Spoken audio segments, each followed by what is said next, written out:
বর্তমান সময়টা হয়তো আমার জীবনের সবচেয়ে বেশি স্বার্থপর সময়। এই সময়টা কেমন জানি আমার থেকে সব কেড়ে নিল। আমার ভালো থাকতে দিচ্ছে না। একটা হারানোর যন্ত্রণায় কান্না শেষ না হতেই আরেকটা নতুন করে হারিয়ে ফেলেছি। এই স্বার্থপর সময় একমাত্র স্বস্তি পেতাম তোমার কথা মনে করে। ভাবতাম যাই হোক, দিন শেষে তো কেউ একজন আমাকে বুঝে। ভরসা করতাম খুব, বিশ্বাস ছিল অটুট। তাই তোমার কথা চিন্তা করে নিজের সুখের মুহূর্তগুলো ত্যাগ করতেও দ্বিতীয়বার ভাবিনি, কখনো না। কে জানতো সেই ত্যাগেই তোমাকে হারানোর কারণ হইব। তোমারে পাইবার জন্য যখন যোগ্যতার দরকার, আমি আমার সবটুকু চেষ্টা করে শুধুমাত্র তোমারে পাইবার আশায় সব কিছু ত্যাগ করে যোগ্যতার ভিড়ে ডুব দিলাম।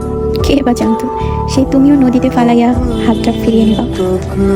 জানতাম মানুষ চারদিকে সবাই বলতো কারোর প্রতি এত বিশ্বাসী হইও না, শেষে বিশ্বাসের মর্যাদা পাইবা না।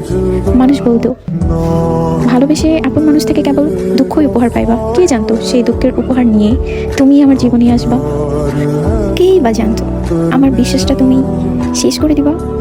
এখন চারদিকে শুধু ফাঁকা ফাঁকা লাগে, সত্যি খুব ফাঁকা লাগে।